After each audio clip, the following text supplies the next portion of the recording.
అది విషయం. బాగుంది. మీరు ఎప్పుడైనా పరీక్షలో ఫెయిల్ అయ్యారా? పరీక్షలో ఫెయిల్ అయినప్పుడు మనం వెతికిలాడేది ఎవరి కోసం తెలుసా? ఇంకో ఫెయిల్ అయ్యే కోసం. వాడు కనబడితే నాకు ఎంత ఆనందం అంటే తెలుసా?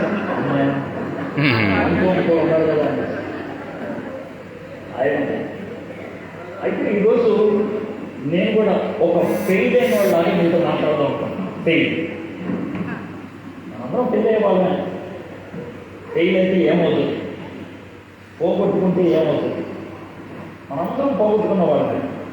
చిన్నప్పుడు పెన్సిల్ అవ్వచ్చు, ఇంకా పెద్ద అయినప్పుడు టిఫిన్ బాక్స్ అయి ఉండొచ్చు, ఇంకా పెద్ద అయినప్పుడు పొడిగి ఉండొచ్చు, ఇంకా పెద్ద అయినప్పుడు పర్స్ అయి ఉండొచ్చు, ఇంకా పెద్ద అయినప్పుడు ఆస్తి అయి ఉండొచ్చు. తమ్ముడు ఎక్కువ వస్తుంది, తమ్ముడు బాబు నాయన ఎక్కువ వస్తుంది, బేస్ కట్ చేస్తే థ్యాంక్ యూ రైట్. ఇంకా వస్తుందమ్మా ఎక్కువ, అది నిరీక్షణ సార్ మాకు. రైట్, ఓకే, బాగుంది. అయితే మనందరం జీవితంలో ఎప్పుడో ఒకప్పుడు ఏదో ఒకటి పోగొట్టుకునే వాళ్ళం కాబట్టి ఇప్పుడు ఏమవుతుందంటే అది బాగుందా అనే పోయిన వస్తువు బాగా గుర్తొస్తుంది. అది ఉన్నప్పుడు దాన్ని ఎవరు పట్టించుకోడు. పోయినప్పుడు మస్తు ఆలోచిస్తాం, అరే పోయింది రాబాయి, అది ఉంటే బాగుండు అనుకుంటాం. అయితే మనం వస్తువులు పోగొట్టుకోవడానికి రెండు కారణాలు ఉంటాయి. ఒకటి, మనము మధ్య పై ఉండవచ్చు, అజాగ్రత్తగా ఉండొచ్చు, ఇది ఒకటి కారణం. రెండోది, ఎవడైనా జబర్దస్తి చేయవచ్చు, ఎవడైనా దొంగతనం చేసి ఉండొచ్చు. ఈ రెండింటిలో ఏదో. అయితే మనకు వచ్చేటువంటి ప్రశ్న ఏంటంటే, పోయిన వస్తువు మళ్ళీ దొరుకుతుందా?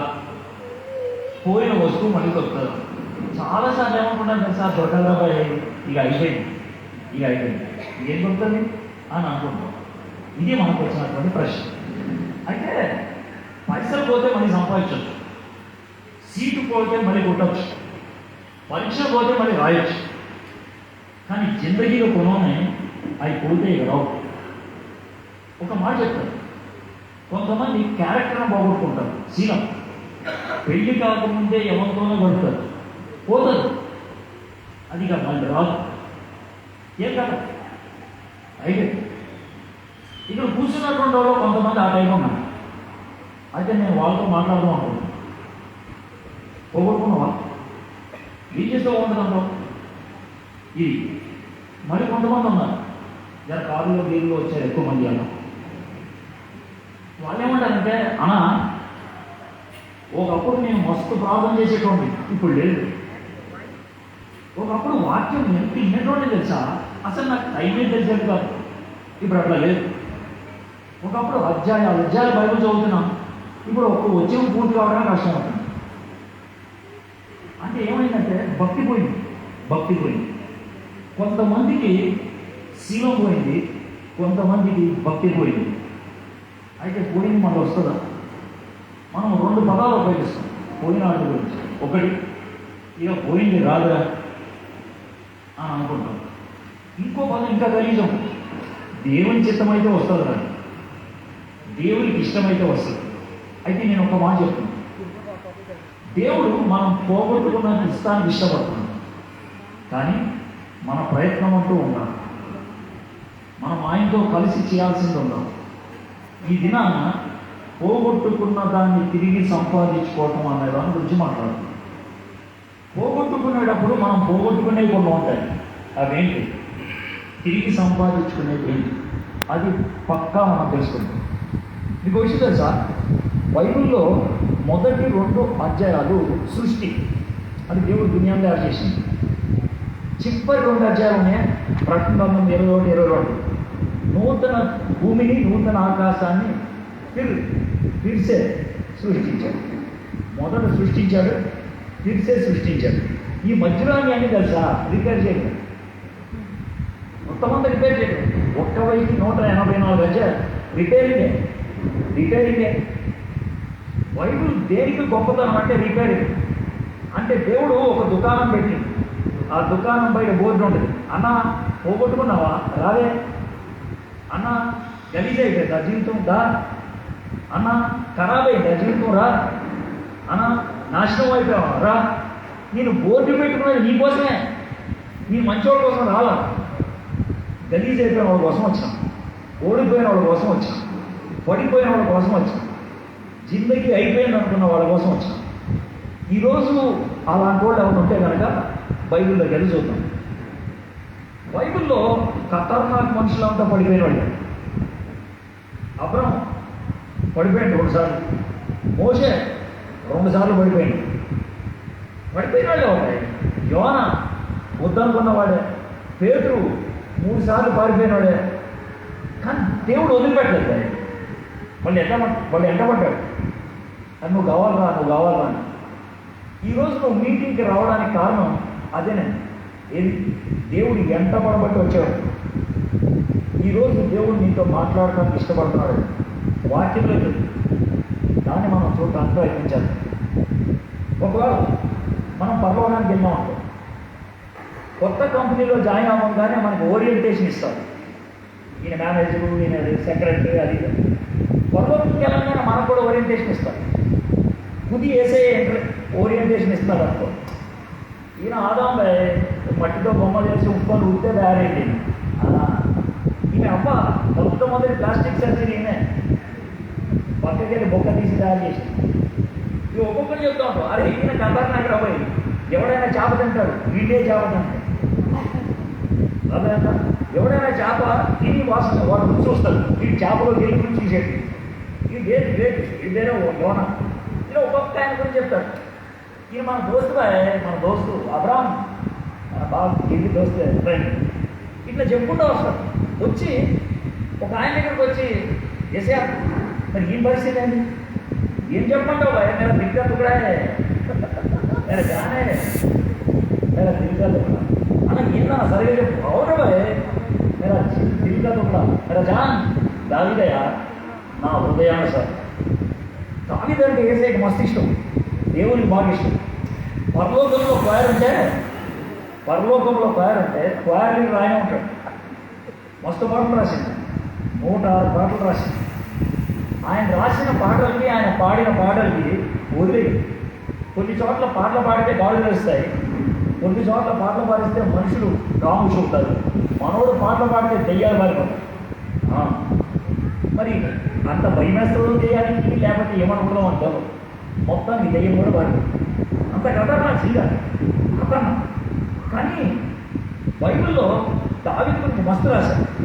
యేసయ్య గురించి ఎంత రాశారో అంతకంటే ఎక్కువ రాశారు దావీదు గురించి, అంతకంటే ఎక్కువ.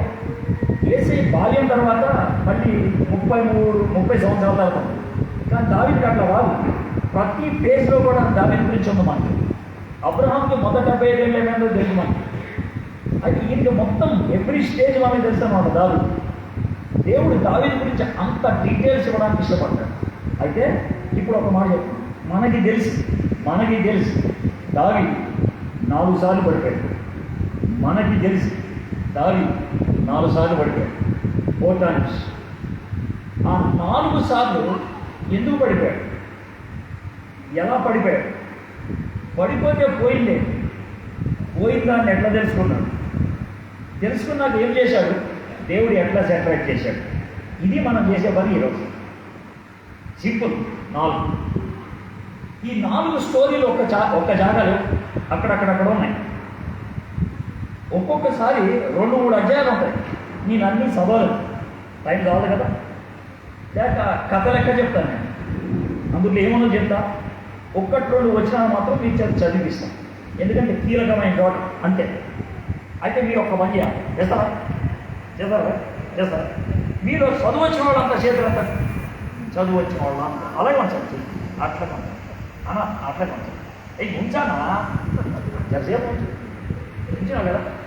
ఈ చేతులు ఎత్తిన వాళ్ళలో బైబిల్ లేకపోతే కింద పెట్టేసండి, బైబిల్ ఉంటే వచ్చేసాడు. తను చేయి తిప్పేసా, బైబిల్ లేదా అంటే బైబిల్ లేదంటే వెంటనే ఇప్పేద్దాం. Right, very good. అయితే చెయ్యి ఇట్లా పెట్టండి, ఇట్లా పెట్టండి. నేను కొన్ని మాటలు చెప్తాను, మీరు చెప్పండి. యేసయ్యా ఈ రాత్రి ఇంటికి వెళ్ళాక పడుకోకముందు అయ్యగారు చెప్పేటువంటి 8 అధ్యాయాలు చదివాకే పడుకుంటాం. చదవకపోతే ఈ యొక్క కోపం నా మీద, నా కుటుంబం మీద వచ్చునుగాక. ఆమేన్.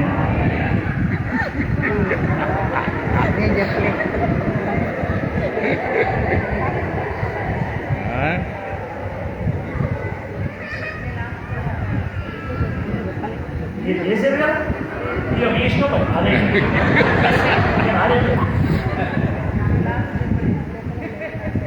8 అధ్యాయాలు అవ్వాలి. ఇంటికి వెళ్ళిన తర్వాత చదివి పడుకోవాలి.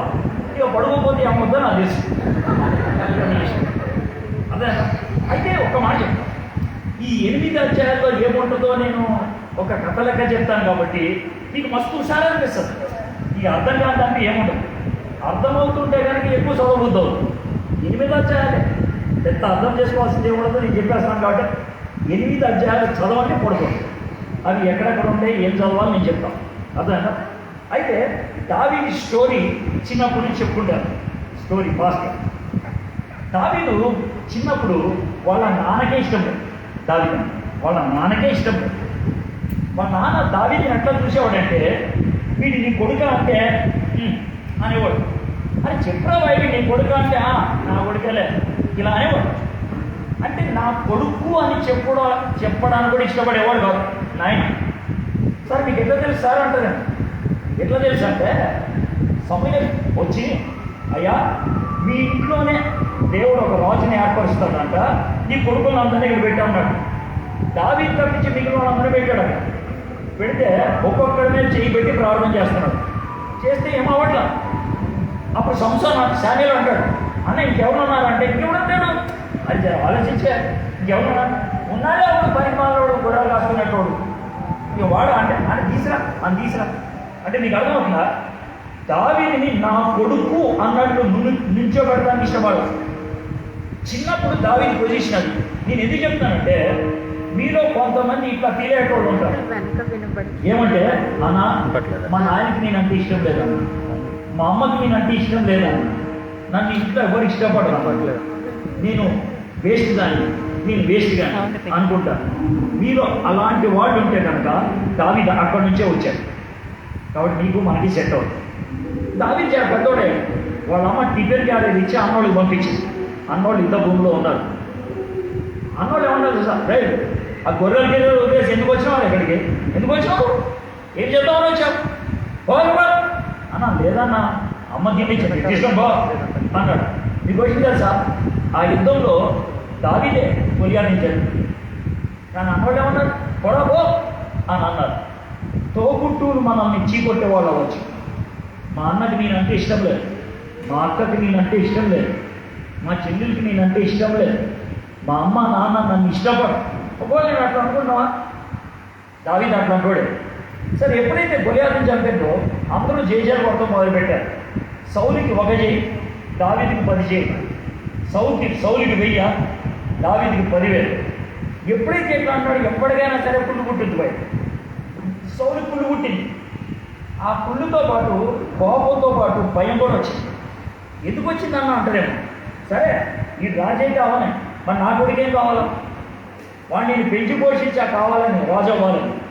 అరే నేను కేసీఆర్ని, నా కొడుకు కేటీఆర్ నచ్చి సీఎం అవ్వాలి అని లేపెడతానంటే ఎట్లా ఉంటుంది?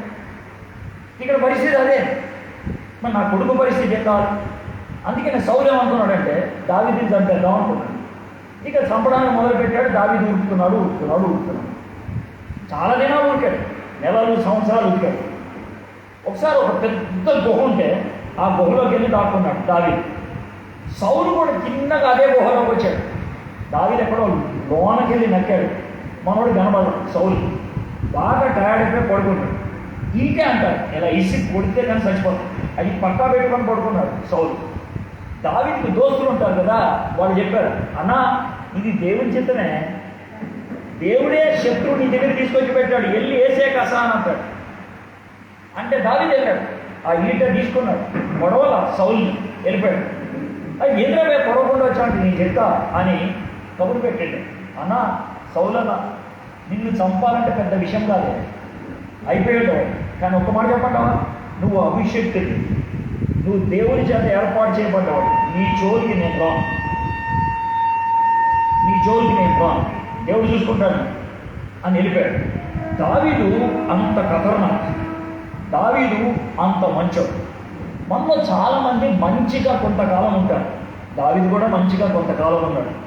అయితే కొంతకాలానికి ఏమైందంటే ఈ సౌలు వెంబడబడతా ఉంటే ఏం చేస్తాడు? సౌలు ఎప్పటికీ రాలేనటువంటి ఒక ప్రదేశంకి వెళ్ళిపోదాం అనుకుంటాడు. వెళ్ళిపోయాడు, ఫిలిస్తీన్ల రాజ్యంలోకి వెళ్ళాడు. ఫిలిస్తీన్ల జోలికి సౌలు రాడు కాబట్టి ఆ దేశం వెళ్ళిపోయాడు. ఆ దేశంలో ఒక రాజు ఉన్నాడు.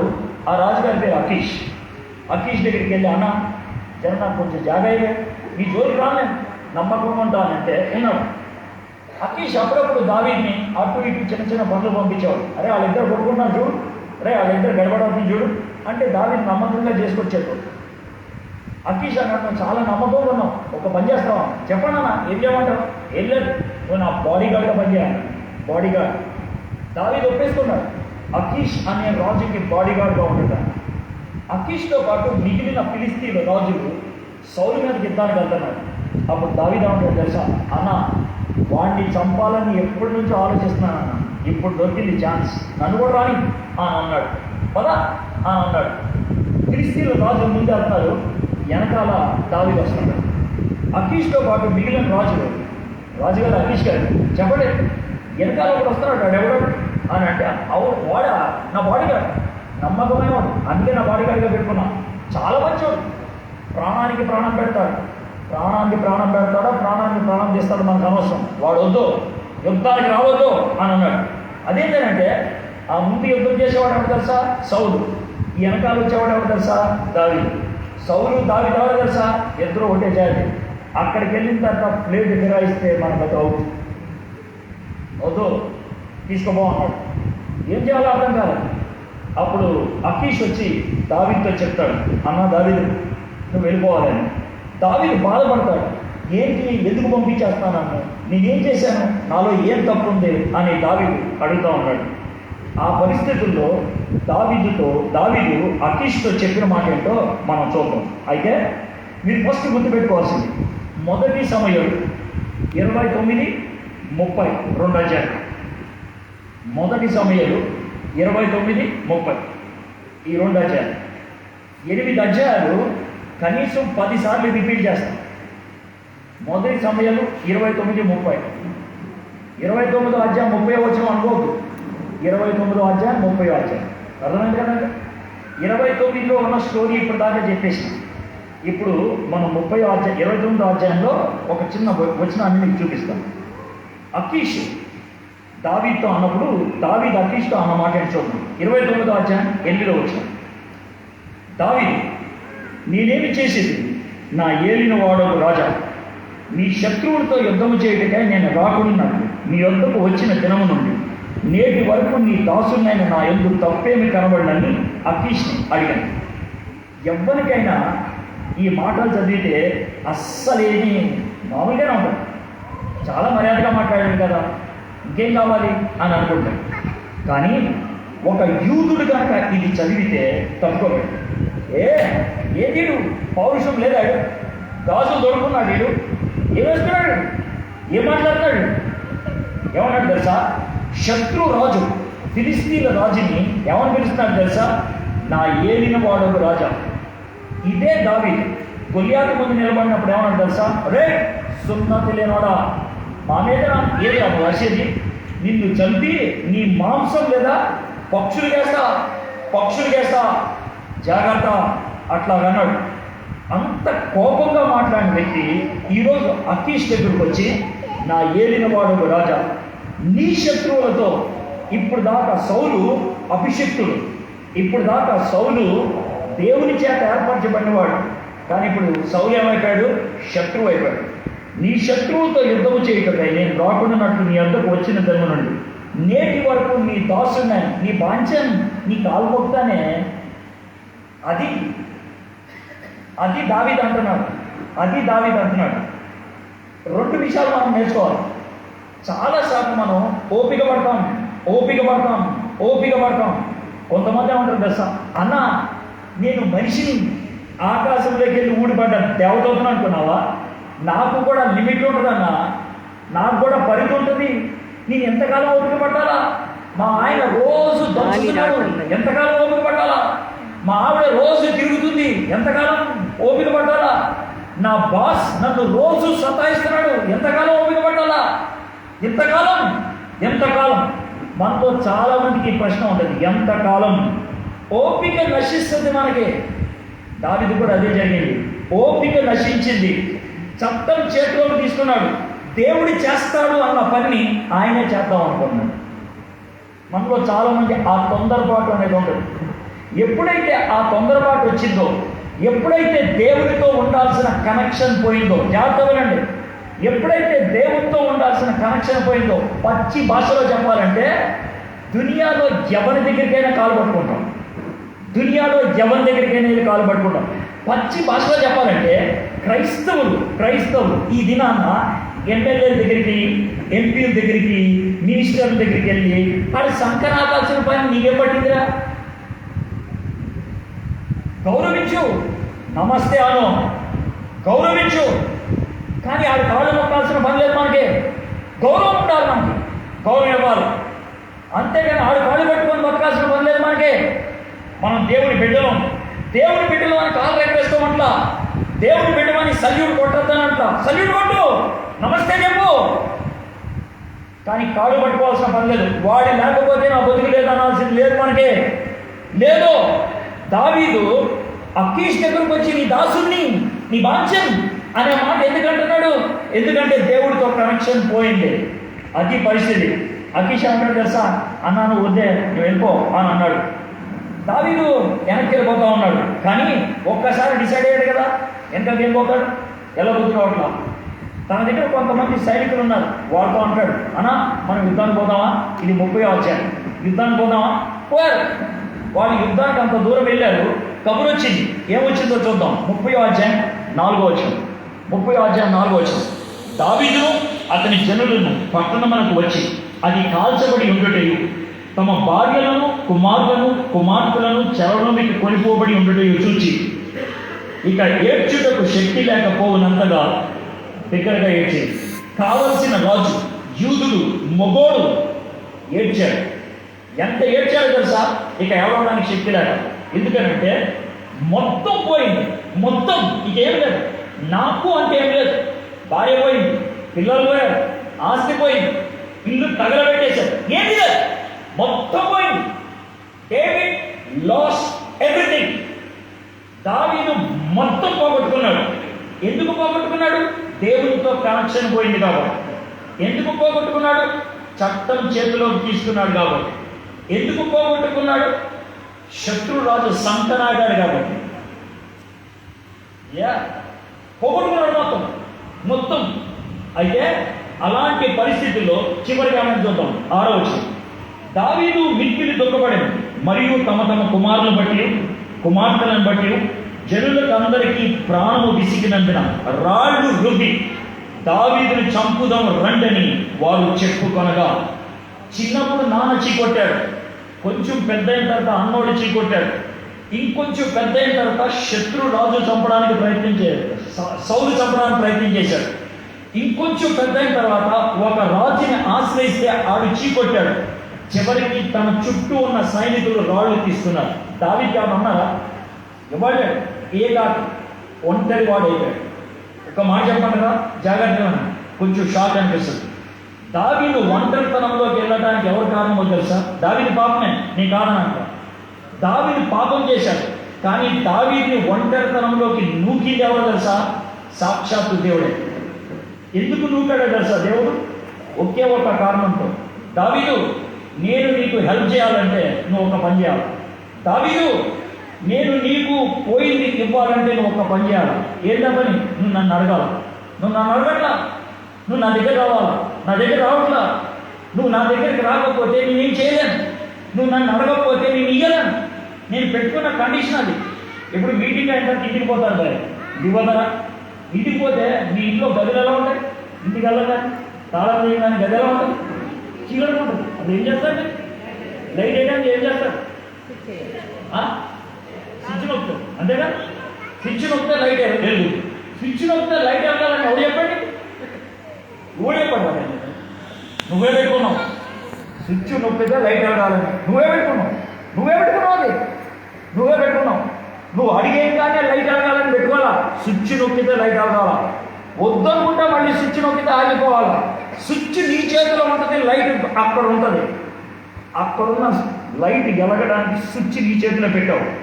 దేవుడి దగ్గర లైట్ ఉంటుంది, స్విచ్ దేవుడు నీకు ఇచ్చాడు, దాన్నే ప్రార్థన అంటారు.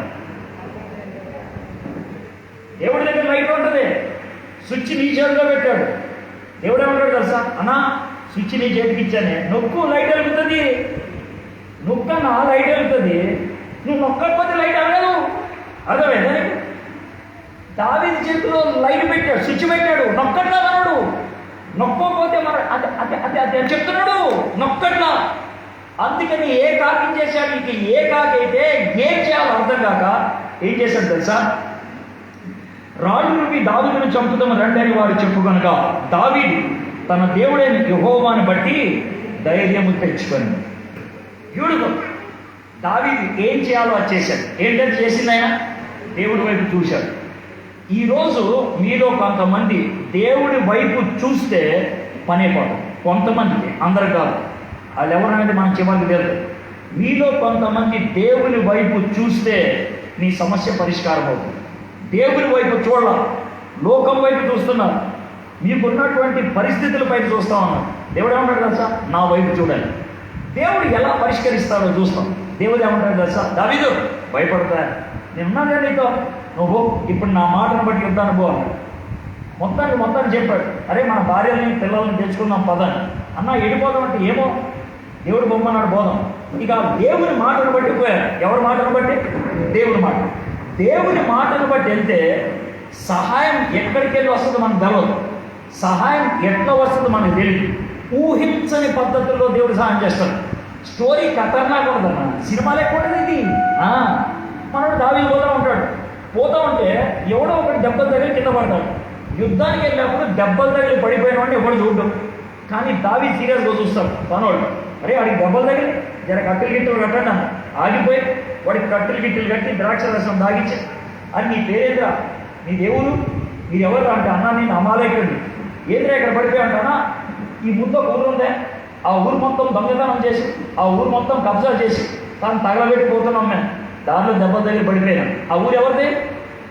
దావీదే. దావీదుని తగలబెట్టినాడు ఇక్కడ ఉన్నాడు. అవునా, దావీదు అని ఉంటాడు, అది మా ఊరే. అమ్మా అన్నా నన్ను ఏం చేయదు ప్లీజ్. అది ఏం చేయాలి కదా, ఏం చేయదు, నువ్వు నాకు చిన్న సాయం చేస్తాడు, చెప్పన్నా ఏం చేయాలంటావు? ఏం లేదు, నా భార్య పిల్లల్ని ఎదిగిపోయారో తెలుసా అన్న, నాకు తెలుసానా, నాకు తెలుసు, నాకు మొత్తం ప్లాన్ తెలుసా, నన్ను తీసుకుపోతా. వాడికి దెబ్బలు తగిలి పడేటట్టు చేసింది దేవుడు. వాడి ఆ మూలలో పడిపోయి ఉంటే దావీదు వచ్చి మాట్లాడేటట్టు చేసింది దేవుడు.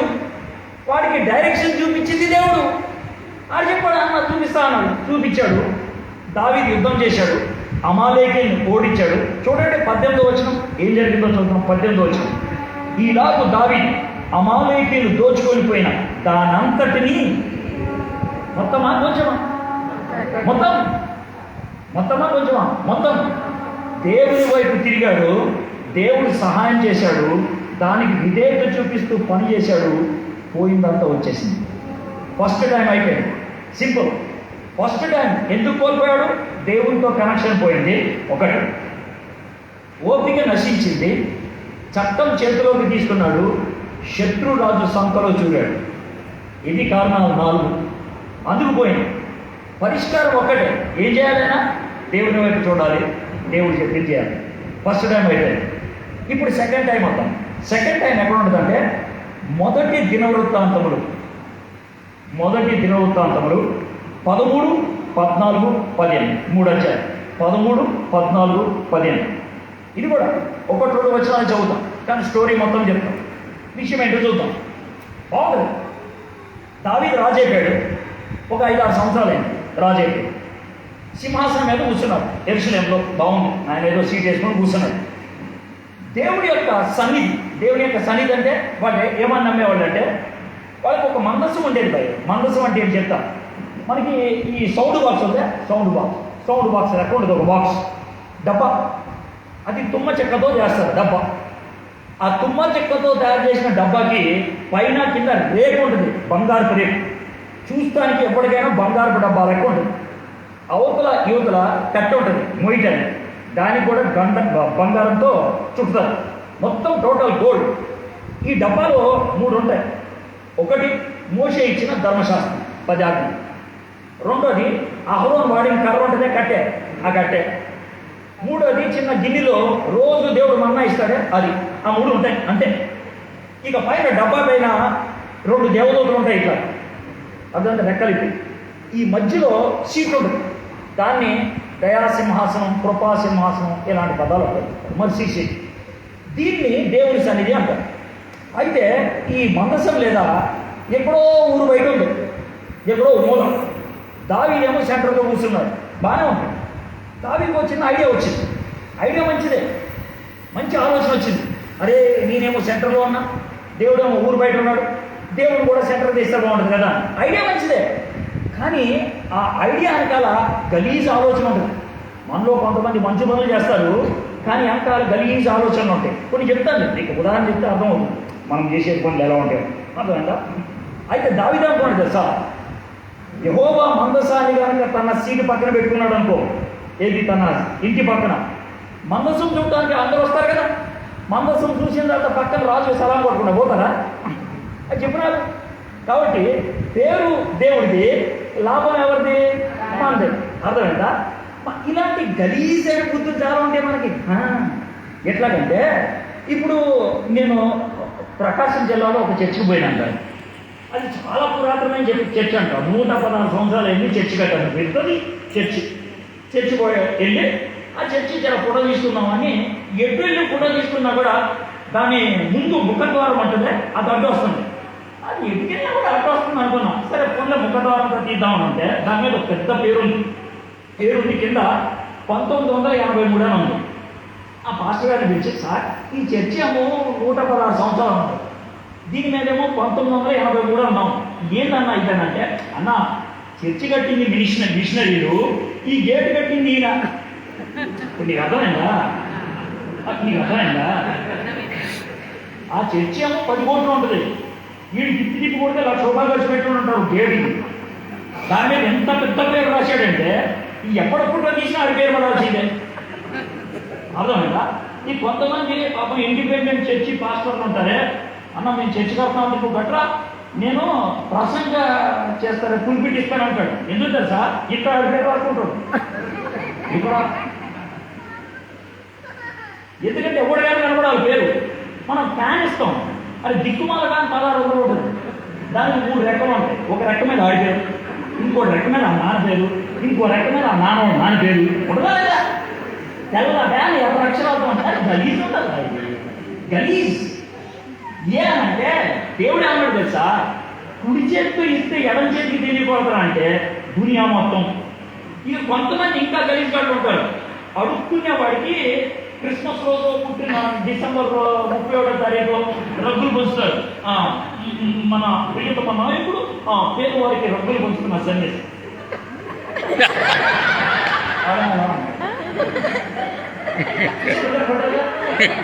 గలీజ్ కూడా చేశాడు. పెంట మీద పైసలు ఎత్తుకోవడం, అడుక్కునేవాడికి ఫోటో డబ్బులు ఇచ్చి ఫోటో తీసుకోవడం ఒకటే. పెంట ఉండదు కదా, దాని మీద ఆటన పడిందనుకో తీసి ఉప్పు చూసి వాడిపోతున్నాడు. ఎంత గలీజ్ కాదు చూడండి, ఎంత గలీజ్ కాదు. పేరు మాత్రం యెహోవాకి, లాభం మాత్రం మనకి. ఇది పరిస్థితి. దావీదు కూడా అట్లాగే ఆలోచించాడు. ఇది వదిలేదు. తర్వాత దావీదు ఏమంటాడంటే పెద్దవాళ్ళు తెలిసి, అన్న దేవుడు మనసం ఊరు బయట ఉందే, ఇంటికి తెచ్చేద్దాం అనుకుంటున్నాను. అన్న గ్రేట్ అన్న తెచ్చేసా, మీరు అనుకుంటే చేశాను. మరి ఒక కొత్త ఎద్దుల బండి తయారు చేయండి అని అంటే ఒక ఆయన పెద్ద ఆయన, కొత్త ఎద్దుల బండి ఎందుకని నేను చెప్తాను చేయండి. రాజుగారు చెప్పారు కదా కొత్త ఎద్దుల బండి తయారు చేసి, అరే 2 ఎద్దులు తీసుకురా. ఇలాంటి ఎద్దులు అంటే జిందగీలో ఆ ఎద్దు మీద ఎప్పుడు కూడా కాడి కట్టుకోవడం, అలాంటి తీసుకురాను అన్న. ఎందుకని తీసురా అన్నాడు. తెచ్చా. ఎందుకు తెప్పించాడు చెప్తాను. అప్పుడు ఉన్నటువంటి ఫిలిస్తీన్లు ఏం చేస్తారంటే, వాళ్ళ దేవత ఊరేగింపేస్తారు కదా, ఏది మన బోనాల పండుగ టైప్, బతుకమ్మ టైప్ ఉంటుంది కదా. ఈ బోనాల పండుగకి బతుకమ్మ టైంకి కొత్త ఎద్దులు బండి కొత్త ఎద్దులు తీసుకొస్తాడు. మన యెహోవా కూడా కొత్త ఎద్దులు బట్టి కొత్త ఎద్దులు పట్టుకుంటాడు వారు. అంటే బతుకమ్మకి యెహోవాకి తేడా లేదు.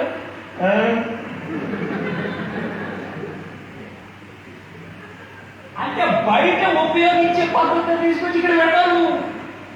అర్థమైందా? వాడు ఎలాంటి థీమ్ మాట్లాడతాడు, ఇది కూడా థీమానే. ఆడు సిటీ, ఇది కూడా సిటీయే. అవునా కదా? మరి ఏమన్నా ఏమన్నా అన్నా యెహోవా కన్నా ఇది యెహోవాది. పైగా సీటీ కొట్టాలంటే థీమాలు కొట్టాలంటే స్టెప్ వేయాలంటే చాలా తెలియాలి. అది కూడా ఉంటుంది. మళ్ళీ యెహోవా అదే వాడు మందు కొడతాడు, దగ్గరకు వస్తే పంపు వస్తుంది, కొట్టాడు టీమ్ మారు ఊపేదేమో దాని స్టెప్పులు పాడేది.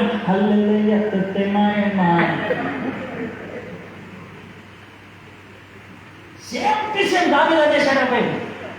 వస్తుందండి కొత్త ఎద్దుల బండి వస్తుంది, లోన మందసం అన్నది. ఇక రోడ్లు గత్తులు గిత్తులు ఉంటాయి.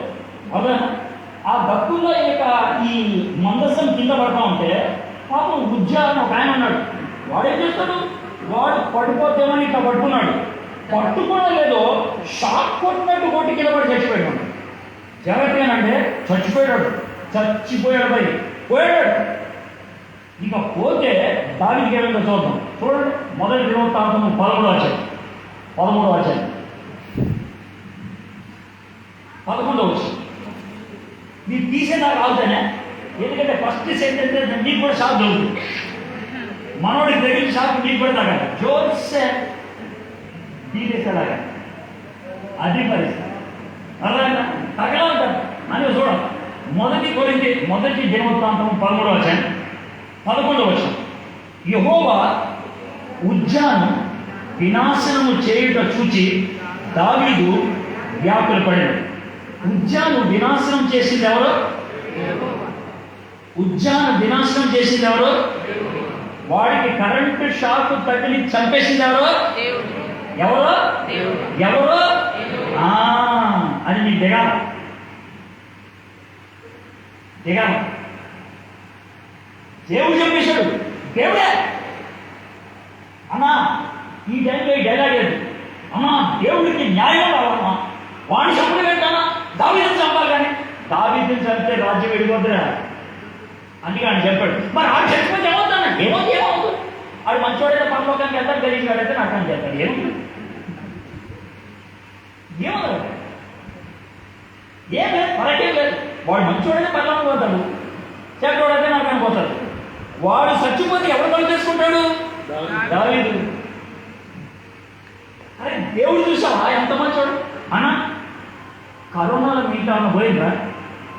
పోవాల్సింది నువ్వేమో. సీరియస్ కదా, సీరియస్. నా కేసు కామెడీ ఉండొచ్చు, సీరియస్. ఎవరు పోయారు మీ ఇంట్లో? పోవాల్సింది నువ్వేమో. వాడు పోతే ఎక్కడలా వాడు డిసైడ్ అయింది, నీకు ఇంకా డిసైడ్ కాలేదు. అందుకే నేను ఇంకా చంపలేదు. కరోనాతో చచ్చిపోయిన వాడు 2 రకాలు ఉంటారు. కొంతమందితో దేవుడు ఏమంటాడు తెలుసా? అన్నా నువ్వు చేసింది చాలేదని దా పైకి వచ్చే. ఇది కొంతమంది ఉంటారు. అరే నీకు ఇచ్చిన టైంలో చాలేదని పో, నాకు అనుకో. ఇది 2. బాగుందా? సేవకుడు మంచివాడు పైకి పోతాడు, గలీజ్ గారు పోయి అడిగిపోతాడు. నువ్వు వెళ్ళిపోతావు, డిసైడ్ చేసుకో. ఒకవేళ దేవుడు నిన్ను ఈరోజు పిలిస్తే పైకి ఏమని పిలుస్తాడు? నీకు ఇచ్చిన టైం చాలంటాడా? నువ్వు ఇచ్చిన పని ముగించావంటాడు. ఉజ్జా చచ్చిపోతే దావీదుకి ఏమైందో చూద్దాం. దావీదుకి షాక్ ఎలా తగిలిందో చూద్దాం. యెహోవా ఉజ్జాను వినాశనం చేయుట చూచి దావీదు వ్యాకులపడను. అన్నా ఈ వ్యాకుల పట్టం అంటే ఏంటి? వ్యాకుల పట్టం అంటే ఏంటి చూద్దాం. ఏంటో అందుచేత ఆ స్థలమునకు నేటి వరకు పేరేది ఉజ్జా అని పేరు. ఆ దినమున దావీదు దేవుని విషయమై భయం ఉంది. అంటే దావీదు ఏమొచ్చింది? భయం వేసింది. ఇది భయం మనకు తెలిసి. నెక్స్ట్ టైం చూద్దాం. దేవుని మందస్సును నా ఎందుకు నేను ఎలాగో తీసుకొని పోవద్దు అనుకొని. దీన్ని ఎవరు తెలుసా? కోపం, ఫ్రస్ట్రేషన్. ఇంకేం చేయాలి? నీకు ఇంకేం చేయాలి? కొత్త ఎద్దులు పని చేసిన, కొత్త ఎద్దులు తెచ్చిన, రోడ్డు వేయించిన, నా సింహాసనం పక్కనే పెడతానన్నా, ఇంకేం చేయమంటావు నన్ను? కోపము భయము కలిస్తే వచ్చేది వ్యాపారం. మనలో చాలా మందికి ఫ్రస్ట్రేషన్ వస్తుంది. ఎందుకో తెలుసా? మనం ఏమనుకుంటారు తెలుసా, దునియాలో ఎవరికి తెలియదు నా ఉద్దేశాలు అనుకుంటాం. కాబట్టి ఉద్దేశం చెడ్డది, పని మాత్రం మంచిది. పని మంచిదే, ఉద్దేశం చెడ్డది. చేసేది మంచి పనే, కానీ లోన చెడ్డ ఉద్దేశం ఉంటుంది. నువ్వు చేసే మంచి పని వెనకాల నీ చెడ్డ ఉద్దేశం ఏంటో దేవుడు బయట పెడతాడు. దావీదు చేద్దాం అనుకున్న ఈ పనిలో చెడ్డ ఉద్దేశం, చెడ్డ పద్ధతి రెండు బయట పెట్టాడు. దావీదు, కొత్త ఎద్దుల పని చేయమని ఎవరు చెప్పాడు నీకు? కొత్త ఎద్దులు తీసుకోమని ఎవరు చెప్పాడు నీకు? మన ధర్మశాస్త్రంలో మందసం మోయటం గురించి పద్ధతి ఉందా? ఉన్నది. సంఖ్యాకాండం 6వ అధ్యాయంలో ఉంది, కహాతీయులు మోయాలని. నువ్వు వాటిని ఎందుకు మోయించినావు? తప్పు నీది. దావీదు తెలుసుకున్నాడు, ప్రభువా నన్ను క్షమించన్నాడు. పెద్దలు పిలిచాడు, కహాతీయులు పిలిచాడు, మీరు మోయండి అన్నాడు. మోసాడు. మందసం చేరాల్సిన చోటుకి వెళ్ళింది. కానీ ఒక్క మాట చెప్తున్నాం, మొదటిసారి మొత్తం పోగొట్టుకున్నాడు, దేవుడు మొత్తం వెనక్కి ఇచ్చేశాడు. రెండోసారి ఒకడు పోయాడు. పాపంలో స్టేజీలు పెరుగుతూ ఉంటే వచ్చే నష్టంలో కూడా స్టేజీలు పెరుగుతాయి. లైట్ తీసుకోవాలి. పరలోకం మారదు. నువ్వు మారు మనసు పొందినోడు అయితే పరలోకానికి వెళ్తావు. పరలోకంలో సీటు ఖాయం, నేను కాదనట్లా. కానీ చేసే ప్రతి పాపానికి పొందేటువంటి శిక్ష మాత్రం ఉంటుంది. ఇక్కడ దావీదు తప్పు చేశాడు, శిక్షను అనుభవిస్తున్నాడు. ఒకడు చచ్చిపోయాడు, వ్యాధులు పడ్డాడు. ఇప్పుడు ఇక్కడ 2 అయిపోయింది. మొదటి సమయాలు 29:30, మొదటి దినవృత్తాంతములు 13, 14, 15. మొదటిసారి ఓపిక నశించింది, దేవుడితో కనెక్షన్ పోయింది, శత్రు రాజు దగ్గరికి వెళ్ళాడు, సమస్తాన్ని కోల్పోయాడు. దేవుడు ఏకాకిం చేశాడు, దావీదు దేవుడి వైపు చూశాడు, పని అయిపోయింది. రెండోసారి మంచి పని చేద్దాం అనుకున్నాడు, చెడ్డ పద్ధతిలో చేద్దాం అనుకున్నాడు. మంచి పని చేద్దాం అనుకున్నాడు, చెడ్డ ఉద్దేశంతో చేద్దాం అనుకున్నాడు. మనలో చాలామంది చెడ్డ పద్ధతులు మస్తు ఉంటాయి, మస్తు. కొన్ని చెప్తే బాగుంటుందండి. మీలో కొంతమంది లంచం తీసుకునే వాళ్ళు ఉంటారు. లంచం 10,000 తీసుకొని పాస్టర్ గారికి 2,000 ఇస్తే మిగతా 8,000కి మాఫీ అనుకుంటాం మనం. గలీజ్ బుద్ధది అర్థమైందా? కొంతమంది ఉంటారు ఇంకా అంతకంటే గలీజ్ అయినటువంటి పనులు చేస్తారు. ఏమనంటే, అన్నా మా అమ్మాయి పెళ్లి చేస్తున్నాం అన్న. అవునా, ఎప్పుడురా? అదే అన్నా, మంచి రోజు ఎప్పుడో చూద్దామని. ఏం రోజన్నా? ఏ రోజు?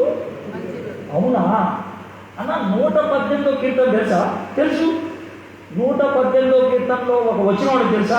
ఏమన్నా? ఇదే దినం ప్రభు చేసినది ఉత్సాహించి. ఈ పాట వారంలో అన్ని రోజులు పాడాలా, ఒక్క రోజు పాడాలా, 2 రోజులు పాడాలా, 6 రోజులు పాడాలా? మరి ఈ పాట ఏ రోజైనా పాడవచ్చు అన్నప్పుడు మంచి రోజులకి చెడ్డ రోజులకి పరకేంద్రమై ఎవరు చెప్పాడు నీకు? నువ్వు చెప్పండి.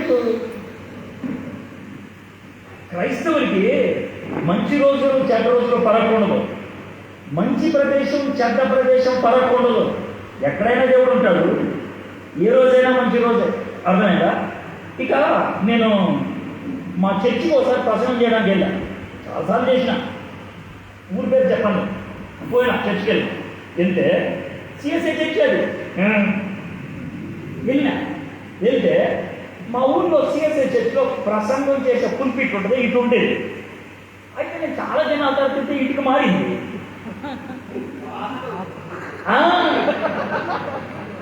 నేను అయిపోయిన తర్వాత, ప్రసంగం అయిపోయిన తర్వాత పాస్టర్ గారు, సార్ ఏంటి సార్ పుల్పిట్ ఇటు మారిందంటే బయటకు వెళ్తాను చెప్తాను అన్నాడు. ఏనంటే, మన బిషప్ తండ్రి గారు పుల్పిట్ ఇటు మార్చమన్నారు. అనంటే వాస్తు ప్రకారం అటు నుంచి మాట్లాడకూడదు అన్న.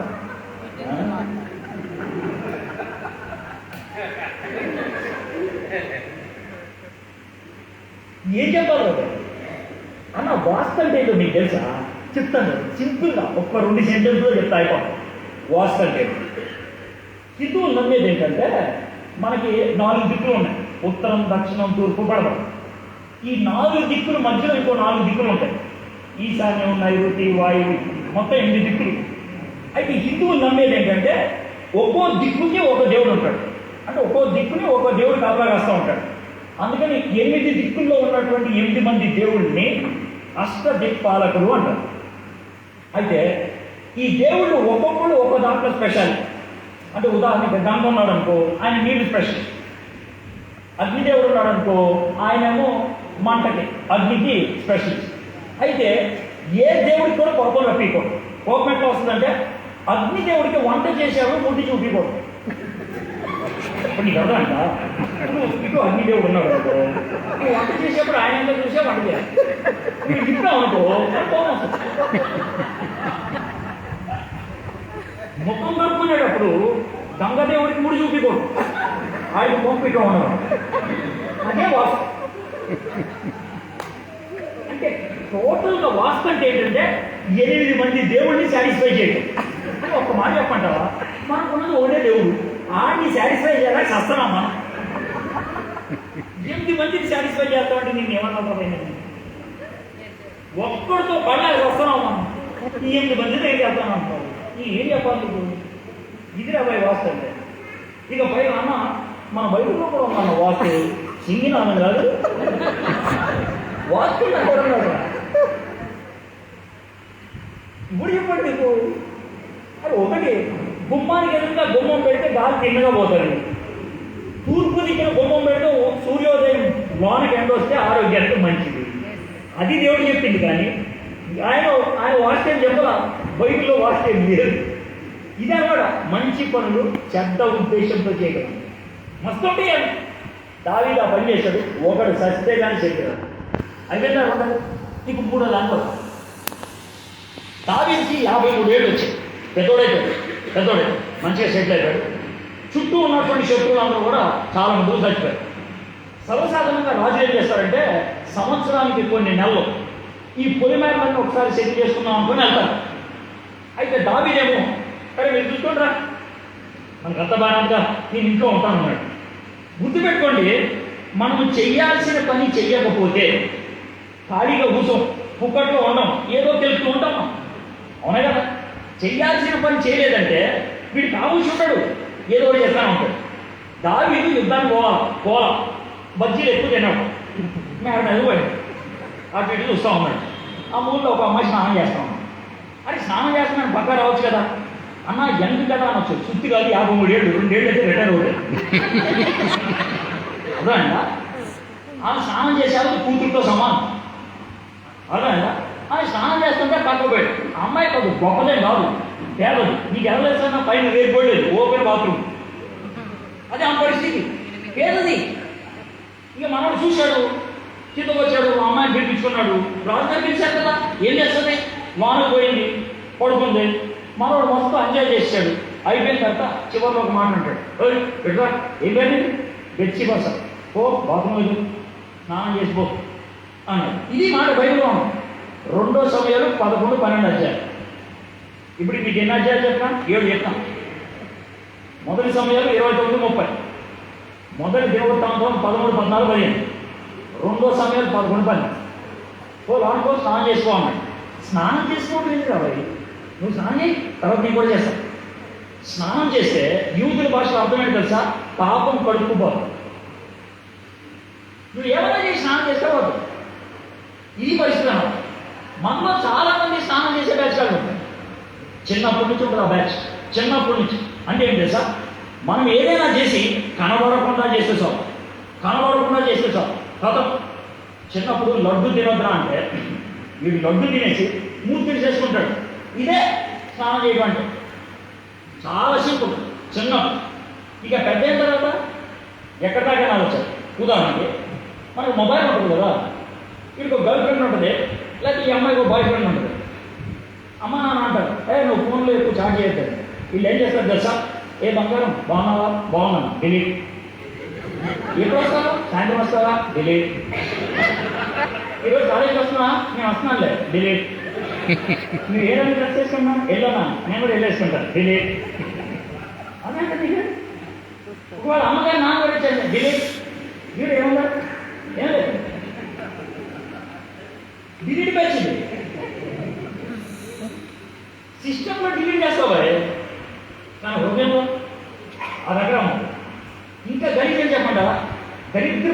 Films, pornography movies చూసేస్తారు. సిస్టమ్ హిస్టరీలోకి వెళ్ళి డిలీట్ నొక్కేస్తారు. ఎవరికి తెలియదు, ఇంకోటికి తెలియదు కదా అనుకో. బస్ ఇంకో మాట చెప్పంటావా, ఈ డిలీట్ నొక్కడం చిన్నప్పుడు నుంచి నేర్పిస్తాము. చిన్నప్పుడు తెలుసా నీకు? చిన్నప్పుడు 2 సార్లు 3 సార్లు నుంచి 3 ఏళ్ళప్పుడు నేర్పించి ఒక పద్యం చెప్తారు, ఏనండి బాగుంది. చిట్టి చిలకమ్మ అమ్మ కొట్టిందా, తోటలోకి వెళ్ళావా, వంటలు తెచ్చావా, ఊళ్ళో పెట్టావా, గుట్టుకుమన్నావా. నీకు వచ్చిందా సార్? ఇది డిలీట్ వచ్చింది. అది సార్ అంటే చెప్తా. చిట్టి చిలకమ్మ వాళ్ళ అమ్మ కొట్టింది. ఎందుకు కొట్టింది? ఇదేదో ఎలా పని చేసింది, అదేం కొట్టింది. దానికి భయం వేసి తోటలో పరిగెట్టుకుంటూ పోయింది. అది ఎందుకు పరిగెట్టుకుంటా, విజిట్ కాదు. అప్పుడు చెట్టుకి కనబడిన పండు కోసింది. అది సరదా కోసింది కాదు, దొంగతనం. దాన్ని ఏం చేయాలి? తెలియక గూట్లో పెట్టింది. గూట్లో కూడా బయటపడుతుందేమో గుడుకుమని మింగేసింది. అర్థమైందా? 3 ఏళ్ళప్పుడు నేర్పించాను. చిట్టి చిలకమ్మాట కూర్చో, లడ్డు మింగేయకపోతే ఎంత గలీష్గా చూడడం అన్నా. ఇది మన తెలుగు వాళ్ళకి ఏమంటే ఇంగ్లీష్ వాడు కూడా ఉంది. ఇంగ్లీష్ వాడికి ఇంగ్లీష్ అర్థమైందా? Johnny Johnny yes papa, eating sugar no papa, telling lies o papa, open your mouth. ఇందులో తెలుసా పంచర్ లాగేది.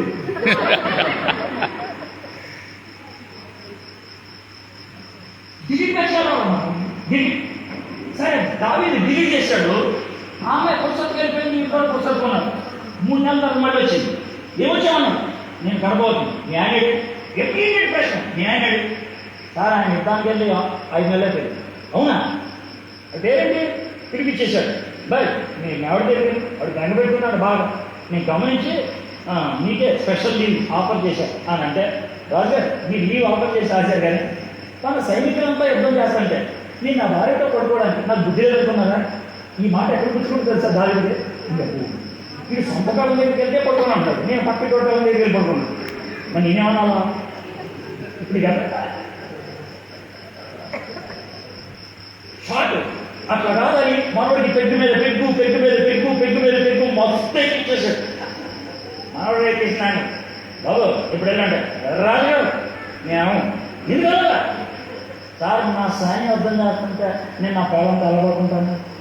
మందు కొట్టిన సైనికుడికి ఉన్న బుద్ధి కూడా లేదు.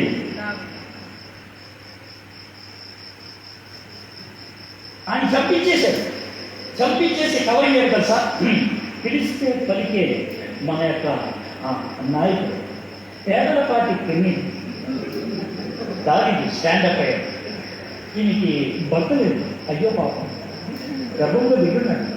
ఆ గర్భంలో ఒక బిడ్డకి తండ్రిగా నేను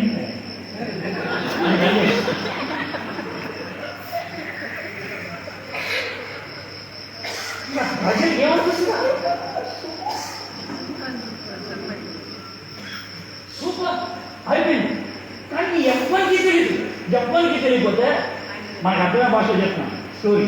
ఎట్లా అంటే, ఒక దినాన్ని ఒక ఆయన వచ్చాడు. వచ్చి ఇట్లాంటి పలక తెచ్చి ఇట్లాంటి పలక తీసుకొని వచ్చి, హలో ఏంటి ఇట్లా పలక తెచ్చాము? ఏం లేదన్నా, ఈ మధ్యన మాది ఒక వాట్సాప్ గ్రూప్ ఉంది. గ్రూప్లో ఏముంది? ఏం లేదన్నా, గ్రూప్లో ఒక ఆయన ఉన్నాడు చాలా పెద్ద ఆయన. మా గ్రూప్లో మమ్మీ చేయలేడు. ఆ గ్రూప్లో ఆయన ఒక వీడియో పంపించాడన్నా, మీరు చూపిద్దామని తెచ్చిన. అవునా అన్న? పెద్ద స్క్రీన్లో చూపినా, కింద చూపినా, ఇక్కడ చూపినా, ఇక్కడ చూపి అని పక్కన కూర్చుంటా. మనోడు వీడియో నొక్కింది.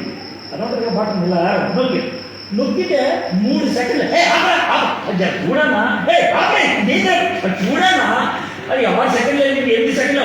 మనోడికి చెమట పట్టుకొచ్చేసింది. అరే నా రూమ్లో ఎవరైనా కెమెరా పెట్టింది, జబర్పై వీడియో తీసింది.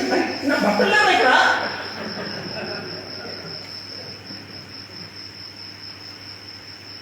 ఎవరు తీశారు? ఏం లేదన్నా, మా గ్రూప్లో కారణం ఏం పేరండి అంటే ఆయన పేరు యెహోవా దేవుడు అన్న. ఆయన పెట్టాడా కెమెరా? ఆయన పెట్టాడన్న. మీరు చేస్తున్నదంతా క్లోజప్లో తీశాడన్న ఆయన. అయితే ఇదంతా మీకు ఎందుకు చూపిస్తానంటే ఆయన మీతో మాట చెప్పాను. ఏం చెప్పన్నాడు? మీరు ఓకే అంటే రేపు ఫేస్బుక్లో, వాట్సాప్ గ్రూప్స్లో, ట్విట్టర్లో, యూట్యూబ్లో కొంచెం పెడదామని. పెట్టమంటారా? పెట్టమంటారా? ఇక దావీదుకి వణుకు పుట్టొచ్చింది. కాళ్ళ మీద పడతాడు. నా కాళ్ళ మీద పడితే ఏమవుతుంది? ఆయన చెప్పాడు నువ్వు పడితే గిట్ట ఆయన కాళ్ళ మీద పడు. అప్పుడు దేవుడి కాళ్ళ మీద పడి 51 కీర్తన రాశాడు. కీర్తన రాస్తే కొన్ని రోజులకి ఈ బాబు పుట్టాడు కదా, అది జబ్బు చేసింది. రొమాంటిక్గా ఉన్నప్పుడు పుట్టినాడు కదా, లవ్ చేసుకుంటుంది కాస్త. ఇక ఆ ఒంట్లో బాగాలేదంటే మనం ఇంకా బాగా ప్రార్థన చేస్తా ఉన్నాడు. అది చచ్చిపోయాడు. చచ్చిపోతే కబురు వచ్చింది, సార్ అది చచ్చిపోయాడు, బిర్యానీ రెడీ అయ్యాడు, బాత్రూంలో నీళ్ళు పెట్టుకుని స్నానం చేస్తాను సార్. అది బతుకున్నప్పుడేమో నువ్వు ఉపవాసం, అది చచ్చాడంటే బిర్యానీకి ఏమంటావు? అప్పుడు దావిదన్న మాట ఏంటారు సార్, దేవుడు తీసుకున్నాడు రా నేను నీకేం చేయాలి. ఇప్పుడు జాతకండి, మొదటి స్టోరీలో ఎవడు పోవాలి, రెండో స్టోరీలో ఒకడు పోయాడు, మూడో స్టోరీలో ఇద్దరు పోయాడు. ఒకడిని దావీదు చంపాడు, రెండో వాడిని దేవుడు చంపాడు. ఇద్దరిని చంపితే కానీ మామిడి కళ్ళు తెలుసుకోవాలి. మొదటిసారి దేవుడు ఏ కార్యం చేస్తే కళ్ళు తెచ్చుకున్నాడు, రెండోసారి ఒకరిని చంపితే కళ్ళు తెచ్చుకున్నాడు, మూడోసారి ఇద్దరిని చంపి ఒక ప్రవర్తన పంపిస్తే కానీ కళ్ళు తెచ్చుకోవాలి. మన జీవితంలో దేవునికి జర దూరమయ్యే కొద్ది కూడా హృదయం కఠినమైపోతుంది. వాక్యం ఎంత విన్నా కూడా మార్పు రాదు.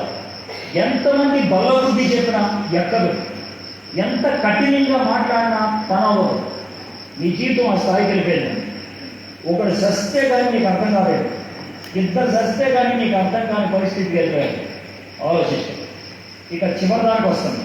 ఇది చాలా భయం ఉంటుంది, ఇది ఏమనుకోవద్దు, ముందే చెప్తాను. 2 సమయం 24 వచ్చాను, 2 సమయం 24 వచ్చాను. ఇప్పటికి మొత్తం 8 అధ్యాయాలు చెప్పేసాం. ఒకసారి రిపీట్ చేస్తే 8 అధ్యాయాలు. మొదటి సమయం 29-30, రెండోది మొదటి 29, 13, 14, 15, మూడోది 2 సమయం 11, 12, నాలుగోది 2 సమయం 24 వచ్చాను. విషయం ఏంటి చెప్తా. దావీదు ఫుల్గా రాజైపోయాడు, ఫుల్గా సెటిల్ అయిపోయాడు, సింహాసనంలో కూర్చున్నాడు. వాడు పదవుడు వచ్చాడు, సైనిక అధికారి. తమ్మి సైనిక ఏంటి సార్? అరే మన దగ్గర ఎన్ని గాడులు ఉంటారా? ఉంటాయి సార్, ఎన్నో చెప్పరా? కరెక్ట్గా తెలియదు సార్. మన దగ్గర ఎన్ని గుర్రాలు ఉంటాయా? అంత కరెక్ట్గా తెలియదు సార్. మరి మన దగ్గర ఇలా ఈట్లు ఇస్తారే ఎంతమంది ఉంటారా? కరెక్ట్గా తెలియదు సార్. ఏంట్రా ఏం తెలియదు అనేది సార్? ఇప్పుడు ఎన్ని సార్? ఏం లేదురా, మన యొక్క బలగం ఏంటో మనకి తెలిస్తే కొంచెం ధైర్యం ఉంటుంది, ఎవరో ఫుల్ కాన్ఫిడెన్స్ ఉంటుంది మనకి. నువ్వు మంచి మొత్తం మన జనాభా అంతా లెక్కేసే. యుద్ధానికి వెళ్ళేవాళ్ళు ఎంతమంది, కాలినడికి వెళ్ళేవాళ్ళు ఎంతమంది, గాడి ఎక్కేవాళ్ళు ఎంతమంది, ఒంట్లు ఎక్కేవాళ్ళు ఎంతమంది, గొడవలు ఎక్కేవాళ్ళు ఎంతమంది, ఈటు తీసేవాళ్ళు ఎంతమంది, బాణం వేసేవాళ్ళు ఎంతమంది, బాబులు వేసేవాళ్ళు మొత్తం లెక్కేసాను. అన్న ఇది అవసరం లేదన్న బాబు గారు, అవసరం మనకు అవసరం. మనకి ఎంత బలం ఉందని శత్రువు తెలిస్తే భయం. అసలు మన శత్రువుకి ఇప్పుడు దాకా భయపడడానికి కానీ మనకున్న బలం కాదన్నా, మనకున్న దేవుడు. వినిపించుకోవాలి పో అన్నాడు, లెక్కేసుకొని వచ్చాడు, కాగితం ఇచ్చేశాడు. చూసి ఫీల్ అవుతున్నాడు, అబ్బా సూపర్రా, మనకి ఇన్ని గాడులు ఉన్నాయి, ఇన్ని గుర్రాలు ఉన్నాయి, ఇన్ని ఒంట్లు ఉన్నాయి, ఇంకా నన్ను ఏం చేస్తాడు అనే ఫీల్ అవుతుంటే ఇంకొక ఆయన వచ్చాడు, నాతన్న, ఆయన పేరు డాగ్. వచ్చాడు, రాజుగారు దేవుడు పంపించాడు. లేదా మరి దేవుడు పంపించాను. ఇప్పుడు ఎక్కడ పెట్టాడు వీడియో? ఎక్కడ పెట్టాడు వీడియో? మీ సౌండ్ బైక్ ఒకటి ఉంది, అది ఉంది మన దగ్గర. మీరు చెప్పిన డైలాగులు ఉన్నాయి, అన్నాయి. ఏంటి డైలాగ్? మనకున్న గుర్రాలు ఉన్నాయి, మనకున్న గాడులు ఉన్నాయి, మనకున్న ఒంటలు ఉన్నాయి, మనకున్న ఈ తెలుసా ఏంటి ఇదంతా? ఏం లేదన్న. అంటే నువ్వు నీ మీద ఆధారపడుతున్నావు కదా. దేవుడు నీకు 3 ఆఫర్స్ ఇచ్చాడు. దేవుడు నాకు ఆఫర్స్ ఇవ్వకుండా ఇచ్చాడన్నా, వినండి అన్నాడు. చెప్పండి 3 ఆఫర్లు ఏంటి?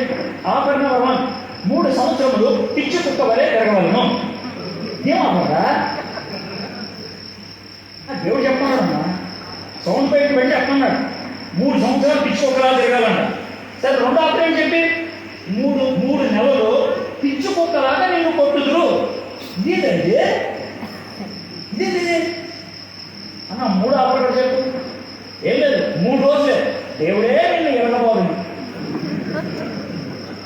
ఎదుగా ఆఫర్ చేస్తా. 3 సంవత్సరాలు పిచ్చుకోకలా తిరుగుతావా? 3 నెలలు పిచ్చుకోకలా కొట్టించుకుంటావా? లేదా 3 రోజులు దేవుడితో కొట్టించుకుంటావా? దావీదు పొరపడుతున్నాడు. ఇప్పుడు అర్థమైంది, నాకు అర్థమైంది. నాకు గర్వం వచ్చింది. నాకు గర్వం అనే పాపం చాలా గలీజ్. ఎందుకు తెలుసా? గర్వం వస్తే సొంత నీ ఓన్ బ్రదర్ ఆడు తెలుసా? ఆడే ఎవడాడు? లూసిఫర్. ఓన్ బ్రదర్ అండి. ఆడు గర్వంతోనే పరలోకం నుంచి కిందకు వచ్చాడు. నువ్వు అదే గర్వం ఉపయోగిస్తే వాడికి సొంత తమ్ముడు చెల్లాయి. గర్వం, ఆ గర్వం వచ్చింది దావీదు. దేవుడికి మస్తు కోపం వచ్చింది. కానీ దావీదు ఒక పని చేశాడు. ఏమంటాడు తెలుసా?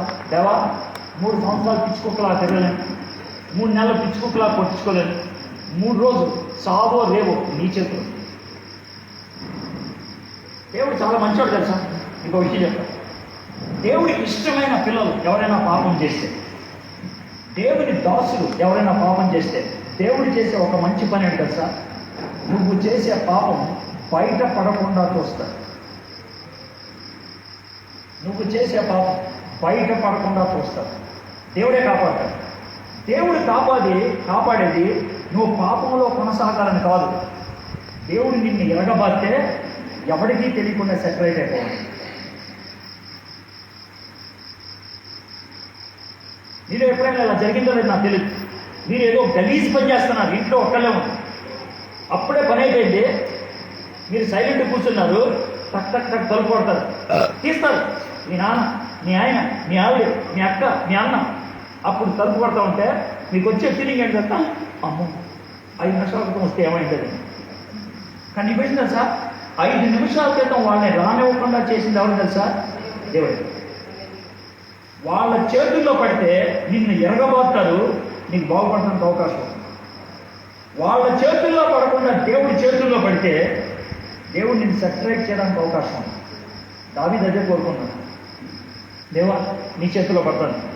దేవుడు ఏం చేశాడు తెలుసా? జాతరని 70,000 మందిని చంపే ఒక ప్లేగ్, ఒక భయంకరమైనటువంటి జబ్బును పంపించాడు. 70,000 మంది ఒక్కరోజు చచ్చిపోయాడు. మొదటి తప్పు చేసినాం, ఒక్కడు చావడం. రెండోసారి ఒక్కడు చచ్చిపోయాడు. మూడోసారి 2 చచ్చిపోయారు. 4ఓసారి 70,000 మందిని చంపే తెగులు వచ్చింది, కరోనాలో. 70,000 మందిని చచ్చిపోతే దావీదు భయంకరంగా ఏడుస్తూ ఆయన చెప్పిన మాటలు మనం చూద్దాం. 2 సమయాలు 24వ అధ్యాయం 17వ వచనం. దావీదు జనులను నాశనం చేసిన దావీదు జనులను నాశనం చేసిన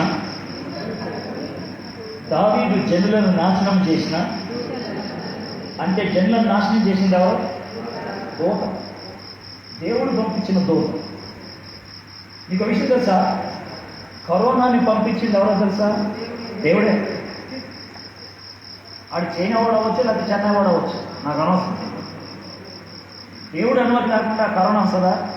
రాదు. నువ్వు ఎప్పటినీ చెప్పచ్చు కరోనా కాదు. తిట్టుకోగలిగితే నువ్వు తిట్టుకో. That's all. దేవుని దూతను కనుగొని యెహోవాను ఇలాగ ప్రార్థించను, చిత్తగించము, పాపం చేసిన వాడిని నేనే, దుర్మార్గంగా ప్రవర్తించిన వాడిని నేనే. గొర్రెల వంటి వీరేం చేసి నన్ను నా తండ్రి ఇంటి వాడిని శిక్షించు. ఆ దినమున గాదు దావీదు వద్దకు వచ్చి, నీవు పోయి ఎబీసీయుడైన అరౌనా యొక్క కళ్ళెములో యెహోవా నామమున ఒక బలిపీఠము కట్టించమని అతనితో చెప్పగలరు. ప్రతిసారి దేవుడు ఒక పని చేయమని చెప్పాడు. ప్రతిసారి. మొదటిసారి నా వైపు చూడు, నువ్వు యుద్ధానికి వెళ్ళి. రెండోసారి కహాతీని వాడు ముందుకెళ్ళిపో. మూడోసారి పాపం ఒప్పుకో, కొడుకు చంపేసింది నేనని గుర్తించు. ప్రతిసారి దేవుడు మూడోసారి ఒక కొడుకుని చంపేశాడు, బెత్షెబాకు పుట్టిన కొడుకు. అయితే దేవుడు దావీదుని క్షమించాడా? క్షమించాడు. ఎలా చెప్పగలుగుతావు?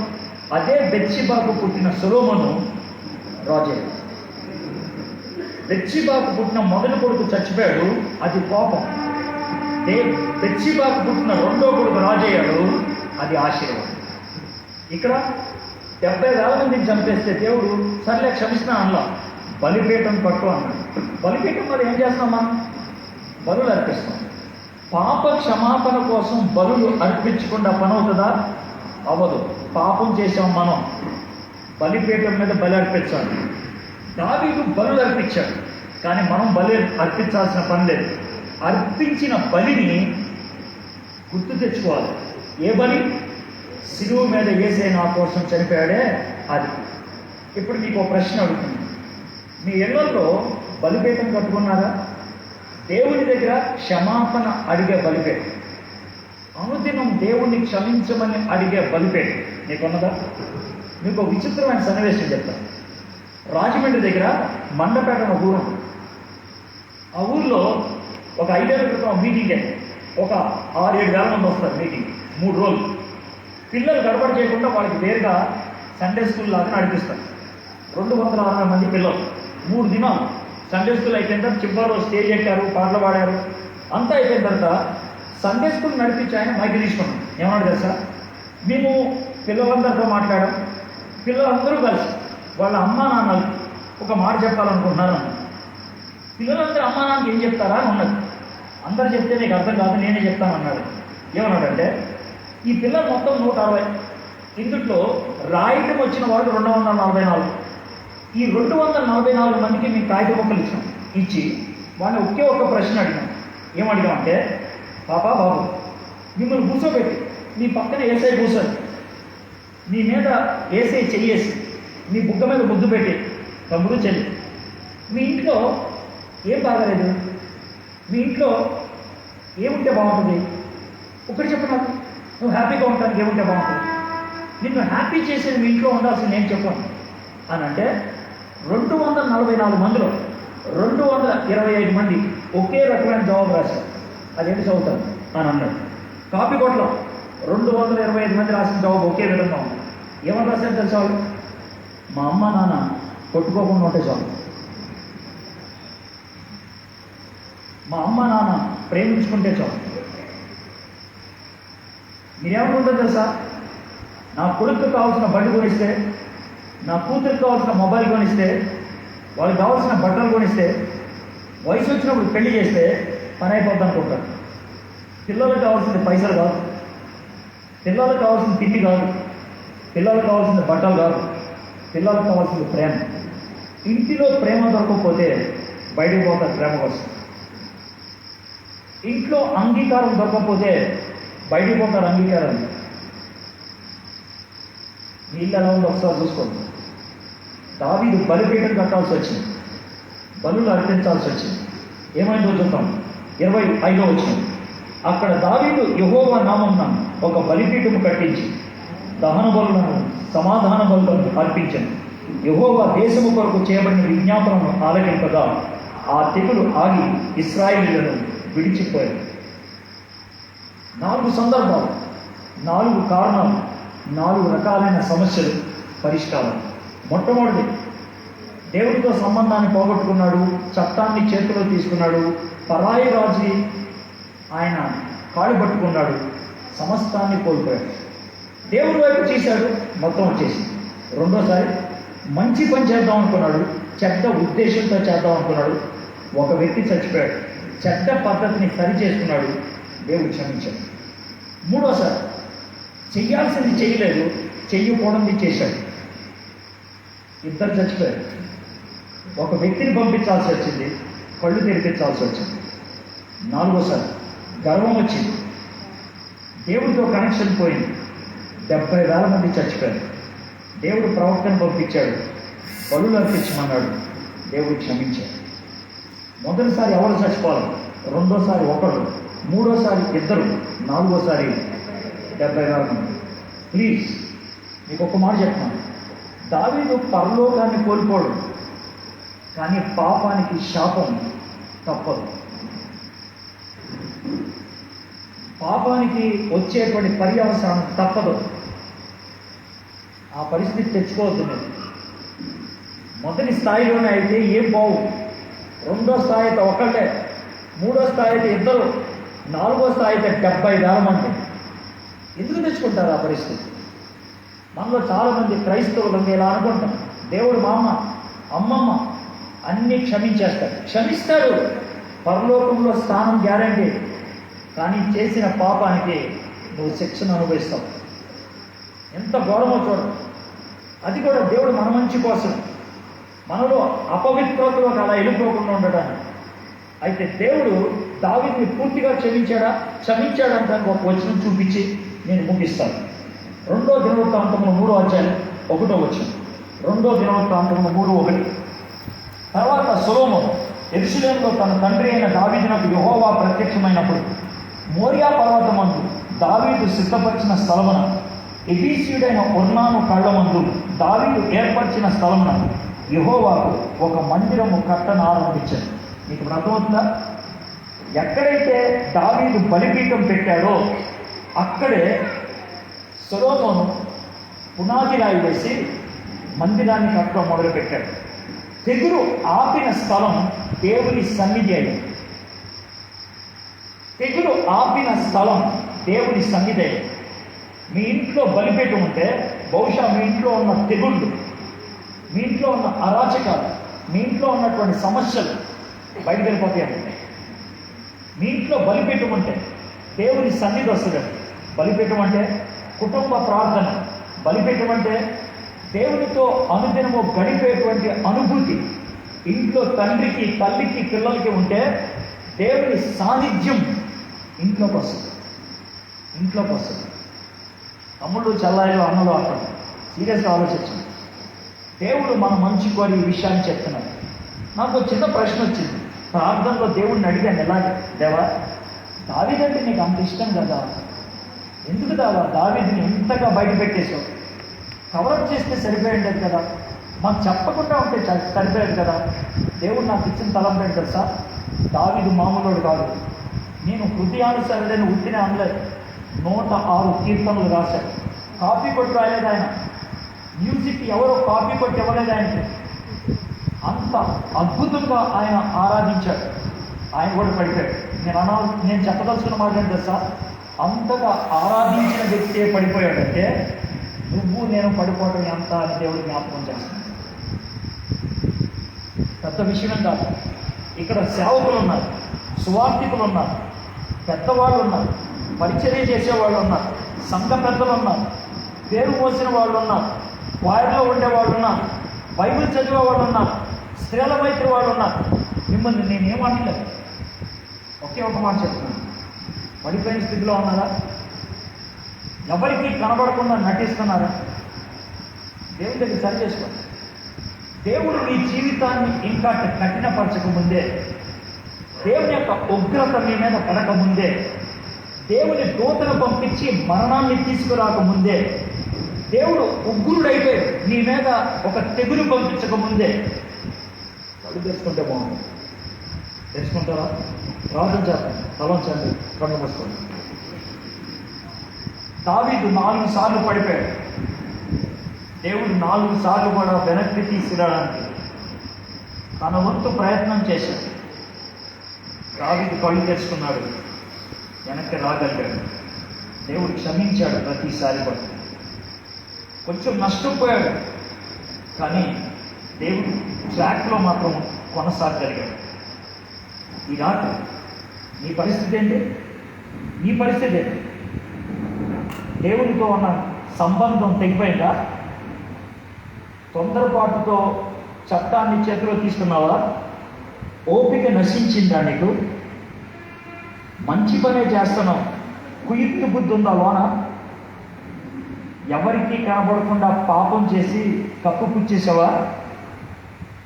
గర్వంతో వ్యవహారం చేస్తున్నావా? దావీదు ఈ 4 కారణాలు బట్టి పడిపోయాడు. ఈ రాత్రి నీ పరిస్థితి ఏంటి? దేవుడు ఈ వాక్యాన్ని వినిపిస్తున్నప్పుడు నీతో మాట్లాడా? నీ హృదయ పరిస్థితిని నీకు చూపించాడా? నువ్వు అవిశ్వాసిగా నేను అంటున్నా. నువ్వు దేవుణ్ణి ఎరగని బిడ్డవు అని నేను అంటలేదు. నువ్వు నరకానికి వెళ్తున్నా బిడ్డవా అని నేను అంటలేదు. నువ్వు విశ్వాసివే, పెద్దవే, కానీ ఎవరికీ తెలియకుండా పడిపోయిన స్థితిలో ఉన్నావేమో. దేవుడు ఈ వాక్యాన్ని నీకు వినిపిస్తున్నప్పుడు నీ హృదయంలో అలాంటి భావన కలిగితే దయచేసి దయచేసి దయచేసి దాన్ని జాప్యం చేయదు. ఇప్పటికిప్పుడే దాన్ని సెటిల్ చేసేసుకో. దేవునితో చెప్పే, నీకు ప్రార్థన వచ్చు, నీకు బాగొచ్చు, ప్రార్థన చేసి ప్రభువా నేను తప్పిపోయాను, నేను బుద్ధిహీనంగా పనిచేశాను, గర్వంతో పనిచేశాను, మంచి పనే చేస్తున్నాను అనుకున్నాను, కానీ దాని వెనకాల చెడు ఉద్దేశం ఉంది. నన్ను క్షమించు ప్రభా, నన్ను క్షమించు. అడగండి ఆ మాట. దావీదుని క్షమించిన దేవుడు నిన్ను క్షమిస్తాడు. ఈ రాత్రి నిన్ను క్షమిస్తాడు. బెత్షెబాకు పుట్టిన కొడుకుని తీసుకున్నాడు. బెత్షెబాకు పుట్టిన కొడుకుని రాజు చేశాడు. ఎఫీసుడైన ఒర్నాను కళ్ళమ దగ్గర బలిపీఠం కట్టమన్నాడు. తెగులు ఆగిపోయింది. అక్కడే దేవుని సన్నిధి ఉండే మందిరం కట్టమని అడిగాడు. ఈరోజు దేవుడు అంటున్నాడు, మీ ఇంట్లో నాకు బలిపీఠం కడతారా, నన్ను రోజు కుటుంబంగా కలుసుకుంటారా అని ఒక నిర్ణయం తీసుకోండి. తల్లిగా, తండ్రిగా మీ పిల్లలు మీ గురించి ఏమనుకుంటున్నారు ఒక్కసారి ఆలోచించండి. ఒక్కసారి నీ పిల్లలు ఏమనుకుంటారు నీ గురించి? బాధ్యత లేనివాడు మా నాన్న, పట్టించుకోదు మా అమ్మ, ప్రేమ లేదు మా నాన్నకి, నేనంటే కొంచెం కూడా సానుభూతి లేదు మా అమ్మకి. ఇదా నీ గురించి అనుకునే మాట? దేవుని దగ్గర క్షమాపణ అడగాలి మనం. వ్యక్తిగతంగా, కుటుంబ పరంగా క్షమాపణ అడగాలి. ప్రభువా క్షమించు, ప్రభువా క్షమించు. దేవుడు ఈ రాత్రి మీతో మాట్లాడాడా? దేవుడిని క్షమించమని అడగడానికి మనసు అడుగుతుందా? దయచేసి జాపించే ఇప్పుడే నోరు తెరిచి పెదాలు కలుపు, ప్రభువా నన్ను క్షమించు, ప్రభువా నన్ను క్షమించు. అడగండి, దేవుడు అడగండి. నేను చిన్న ప్రార్థన చేసి ముగిస్తాను. ప్రార్థన చేయకముందు నా మాట జాగ్రత్తగా వినండి. దేవుడి రాత్రి నీతో మాట్లాడి నీలో ఉన్నటువంటి పరిస్థితిని వాక్యం ద్వారా చూపించి దేవుడు నిన్ను క్షమించమని అడిగే స్థితిలోకి తెస్తే, నీలో ఉన్నటువంటి తప్పుని ఎత్తి చూపిస్తే, నువ్వు ఇప్పటికిప్పుడు ప్రభువుని క్షమించమని అడగడానికి ఇష్టపడితే, అలాంటి వాళ్ళు మాత్రమే ఉన్న చోట దేశంలో పడండి, తలంచుకోండి, కళ్ళు మూసుకోండి. చిన్న ప్రార్థన చేసి నేను ముగిస్తాను. దేవుడు నాతో మాట్లాడాడు. నేను విశ్వాసినే, కానీ జారిపోయాను. ఎవరికి తెలియదు నేను జారిపోయాను. నేను దేవుడి నుంచి దూరమయ్యాను. నష్టాన్ని కొని తెచ్చుకున్నాను. ఈ రాత్రి దేవుడు నాతో మాట్లాడాడు. చిన్న ప్రార్థన చేసుకున్నాను. మా దేవా, మా ప్రభువా, ఈ లేచి నిలబడినటువంటి ప్రతి బిడ్డను బట్టి నీ సన్నిధిలో ప్రార్థన చేస్తున్నాను. వాళ్ళ వ్యక్తిగతంగా నాకు తెలియదు, వాళ్ళ పేర్లు నాకు తెలియదు. పరిశుద్ధాత్ముడా, నువ్వు వారి హృదయంలో పనిచేస్తున్నావు. యేసయ్యా, తండ్రి కుడి పాఠశాల కూర్చొని వీళ్ళని చూస్తున్నావు నువ్వు. ప్రభువా, దీనికి ఉన్నటువంటి పశ్చాత్తాపం దేని బట్టి నాకు తెలియదు నాయన. పరిశుద్ధాత్మని బట్టి పాపాన్ని ఒప్పుకోవడానికి సహాయం చేయండి. యేసయ్యా, నువ్వు క్షమించావనేటువంటి ధృవీకరణ వారికి ఇవ్వండి. నువ్వు క్షమించావనేటువంటి నిశ్చయతను వాళ్ళకి కలిగించండి. ఇక్కడ ఉన్నటువంటి ప్రతి ఒక్కరూ తమ ఇంటిలో ఒక బలిపీఠం కట్టుకునే స్థితిని మీరు తీసుకురండి. ప్రభువా, మీకు వందనాలు, మీకు స్తుతులు. ప్రతి ఒక్కరి జీవితంలో ప్రభువా, పాపం అంటే భయం పుట్టుకురావాలి ప్రభువా. అది మాలో భక్తిని పెంపొందించాలి, గర్వం లేకుండా చేయాలి, నీకు దగ్గర అవడానికి దోహదపడాలి. ఈ వాక్యాన్ని మా జీవితానికి ఆశీర్వాదకరంగా చేయమని యేసు నామములో ప్రార్థన చేయుచున్నాం తండ్రి. ఆమేన్. దయచేసి కూర్చోండి.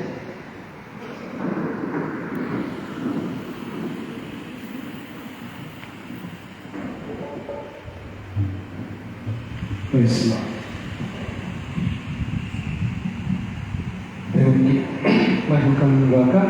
ఈ దినాన దేవుడు స్పష్టంగా తన యొక్క వాక్కును వినిపింపజేసి లోకంలో ఉన్నటువంటి అనేకులను మరి ప్రభు దర్శించిన విధానాన్ని బట్టి దేవునికి నేను వందనాలు తెలియజేస్తా ఉన్నాను. దేవునికి సమస్త మహిమ ఘనత ప్రభావం కలుగునుగా.